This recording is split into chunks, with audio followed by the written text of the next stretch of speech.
The Daily Brad Devotions. Today's reflection with Pastor Jeff Eliscopides. Good morning, Pastor Jeff. How Good you morning. doing? Good morning, Idol Jeff. Good morning sa iyo. Good morning, Idol Ted. Good morning sa ating mga taga-subaybay. Opo. Magandang umaga po sa inyong lahat. Good morning. Batiin ko itong ating mga suki. Si JB Garganera is watching us right now. Thank you very much, JB. Diyan siya sa Antipolo. Si Mike Flores, ang ating kumparing buo. Si Darly Daroca din. Isa pa sa mga kumpare natin yan na ngayon po nanonood sa ating programa. At sila din ay nag-aabang sa iyong magandang mensahe today, Brad Jeff. Ayan. Good morning Brad din po. Ted. Opo, kay Manong Tuts Almazan at kay, Yun. kay Violet Losada. Ayan. At kay June Losada. Good morning. Ang dami. Kahapon, Brad Ted, nakita ko sa isang mall, taga Batangas yata si Engineer Manuling Isorena. Yan. Talagang, Ted, alam ko na pagpalapit yung medyo seniors. Fan ko nito.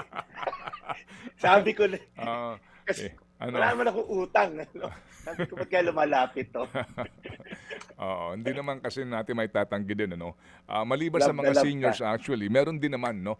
Oo, na talagang ito yung kanilang devotion kumbaga. Yes. Yes. Opo, meron din sa Yes. yung iba na atin nakakapanayang, Brad.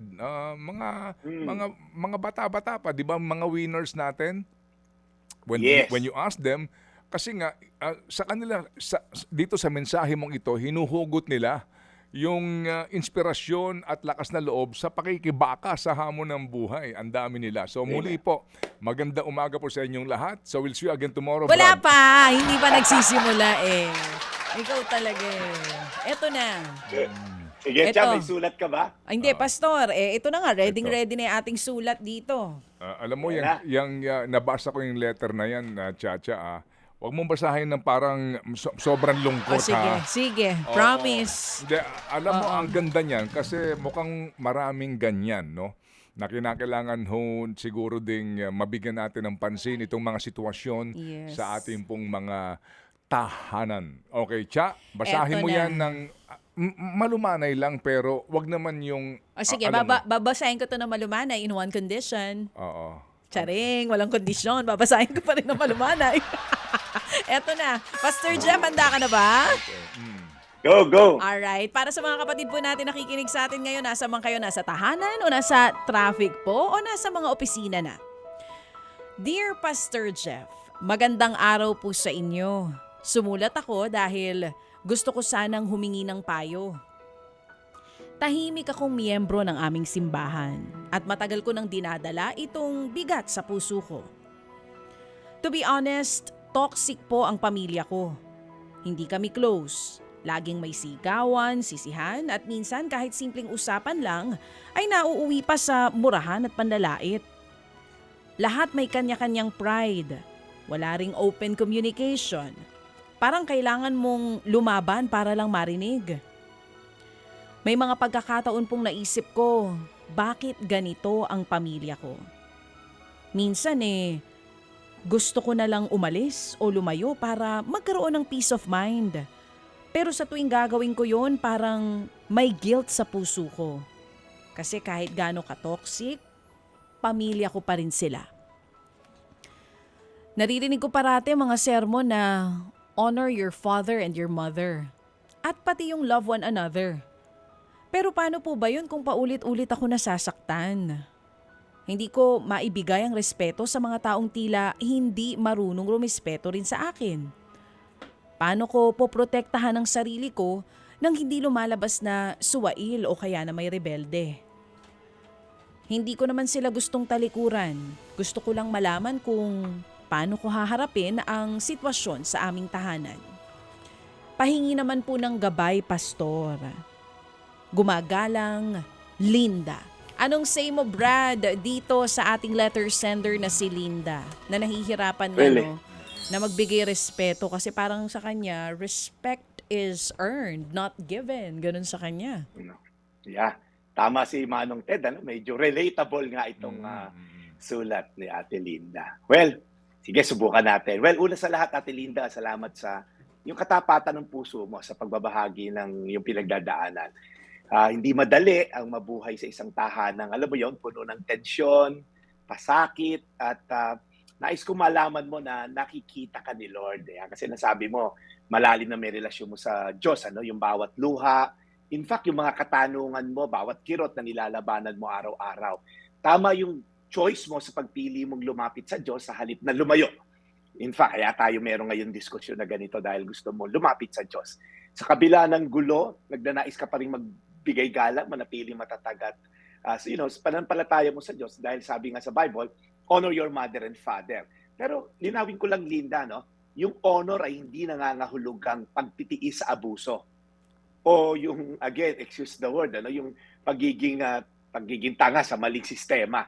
Ang tunay na karangal, yung honor, ay pagpili ng pag-ibig, respeto, kabutihan. Kahit mahirap ng, alam mo yun, hindi isa-isang tabi yung pagtatanggol sa sarili at ang pagprotekta sa kapayapaan.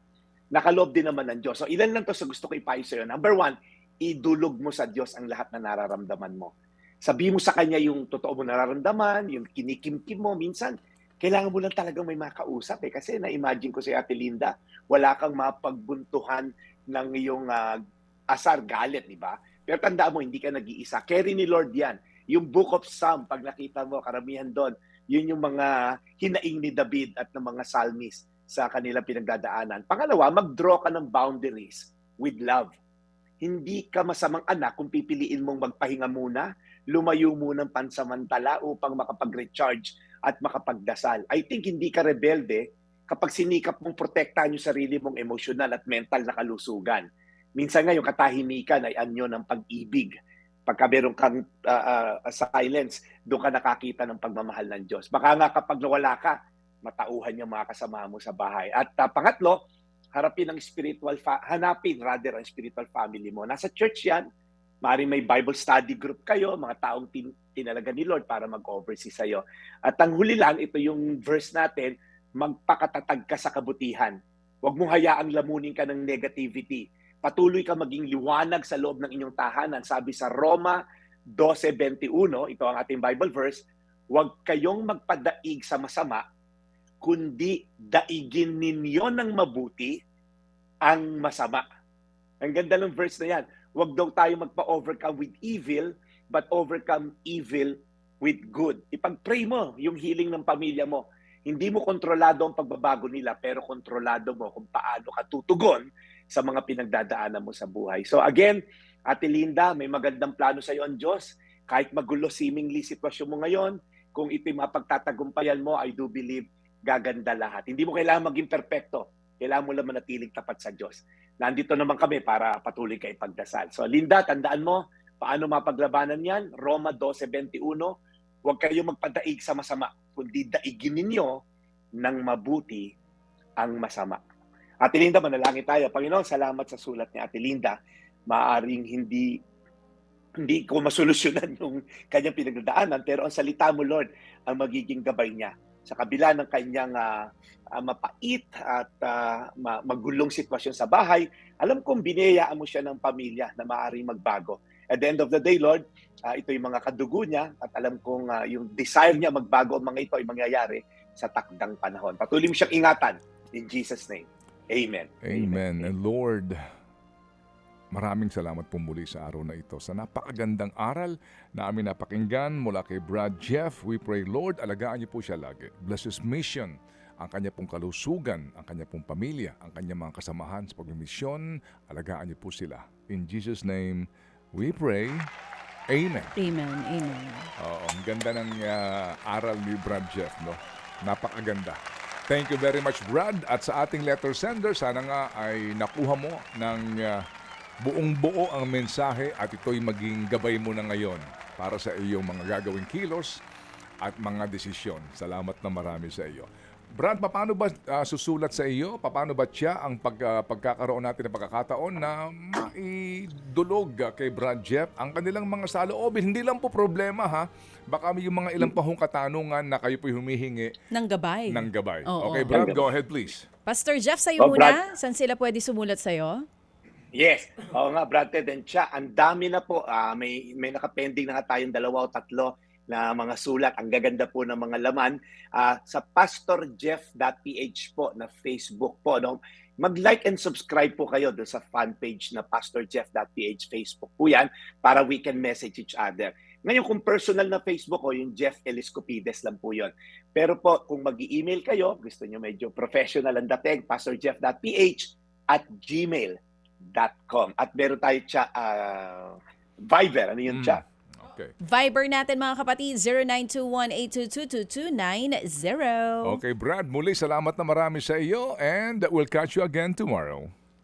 Brad Ted, meron lang akong yung sinakyan grab kahapon ng ating kaibigan, Jomel Pescania Villarosa. Lagi raw naka-tune in, alam lahat ng programa natin, mula 6 hanggang 10. Oh. Romel, thank you so much for listening. Jomel pala, Jomel. Ayan. Jomel, So, Brad Ted, mabuhay ka, Jomel. Villarosa. Isang manggagawa na ang galaw sa mundo ay patas. Yan. correct. Okay. Yan. Okay, Brad. So, salamat.